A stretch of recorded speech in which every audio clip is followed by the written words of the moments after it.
Hello, Dr. Tolu. Glad to have you here. My name is Kate Okorie, as you already know, and we're having this interview as part of the requirements for my Thought Leadership Fellowship with the Boston Congress of Public Health.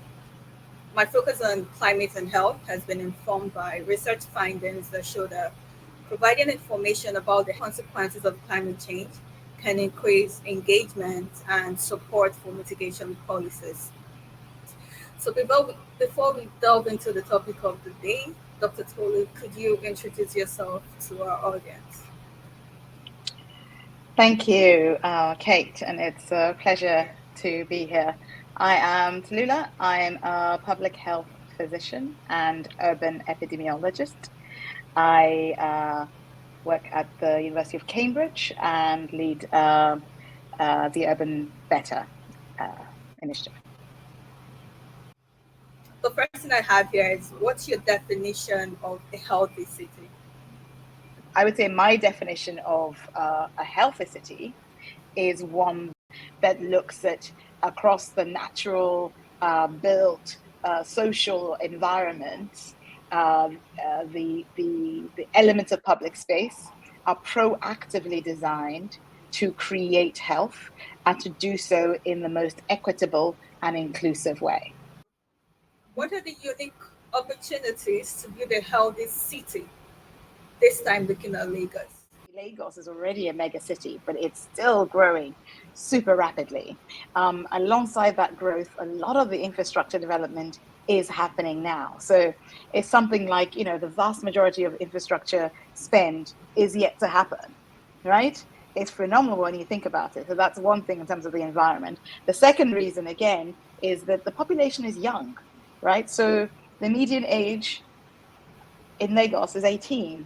50% of people are 18 or under.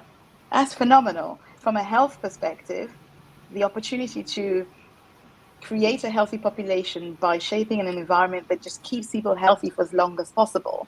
Because in the context of resource constraints, we're constantly talking about having insufficient funds for the healthcare system.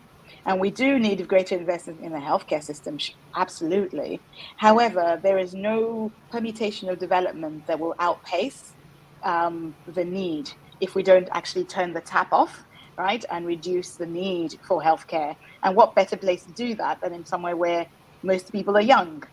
So the opportunity in Lagos is that this is happening, right? The population, the city is growing super quickly. So if we reframe the opportunity to center health as a central guiding principle of all the urban infrastructure development that is being laid down today, if we were to do that in Lagos, a city of this size that is growing very rapidly with a young population, the impact would be phenomenal. So that's why I focus on Lagos, and that's the opportunity.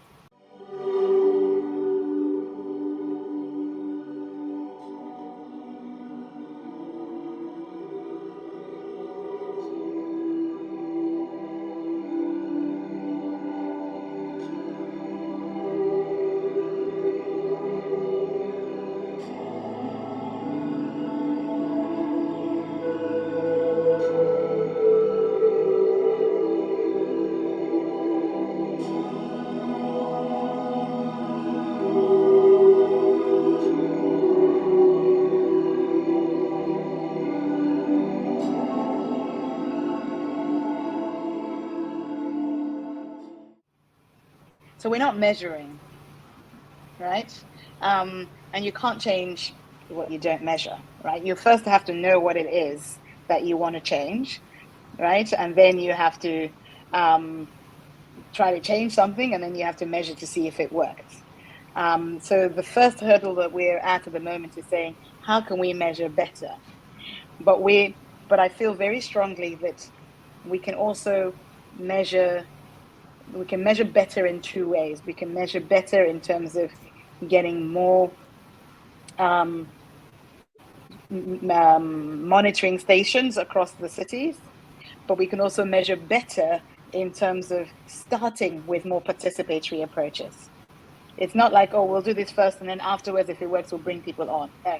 Because we're only doing it now, the opportunity, because we're doing it now, in the same way a lot of places leapfrogged landlines and, we went straight to we can leapfrog and think about a different way of monitoring. And I really think, particularly because we have a young population, that better means more coverage. So we have a better sense of air quality, but better also means more participation. So that and that makes sure that yes, you're measuring it, and people have immediate access to it. What are your recommendations for future research? What new additions do you hope to see in Nigeria's NDC as it concerns promoting healthy cities? So that's the final thing that I want to ask. Mm-hmm. So I would say 3 calls to action.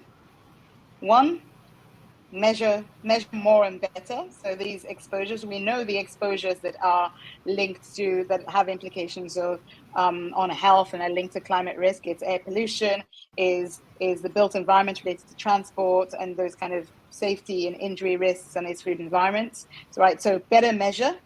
2, better connect those environmental data to health outcomes. So we need to make sure we're developing systems to do that. And the third is enfranchise citizens, right? We just need to bring people. You don't even have to bring people. People want to come along. Bring people sounds like you have to convince them. We just need to enfranchise people with the space and the trust to show that they add value and they can be part of the solution. And so this is my 3-pronged approach to thinking about health, because health is an investment, not a cost. And so we have to think about that, particularly for our young continent. So if you like supply and demand, I talk about increasing the supply of health from place and increasing the demand for healthy, sustainable places. That's basically what we do.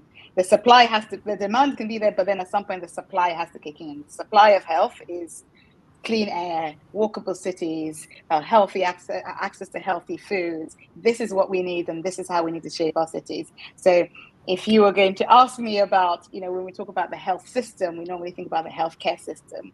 But if you were to ask me about an UrbanBetter system, this is how I think we can make the urban better.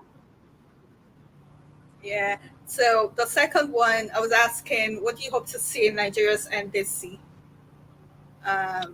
Nationally NDC. determined contributions. Yeah. So more explicit, more explicit consideration of health, right? It's, like I said it before, said again, health doesn't trickle down from good intentions. And actually, not all green solutions are healthy solutions if we don't think about them. A good example is transport. You can have mass transport systems that is good in terms of getting cars off the road, but if it exposes people to more air pollution in the transport, then it's not healthy, right? So we have to be thinking about health explicitly in our climate intervention. So, and that is aligned with our measures. So the indicators and our metrics for how we measure. And as you mentioned, air quality and air pollution is the lowest hanging fruit, because it's so clear that it affects health directly and indirectly. So directly by all these diseases that increase the risk of, indirectly by making it more difficult to embrace healthy behaviors. But it's also very clearly, obviously linked to climate change, because we know that they share common sources of emissions. So addressing air pollution does both, but we have to be proactive about measurement. So I'd love to see more explicit mention of air pollution in the indices, but also really critically looking at health indicators and considerations of health in the interventions that are prioritized.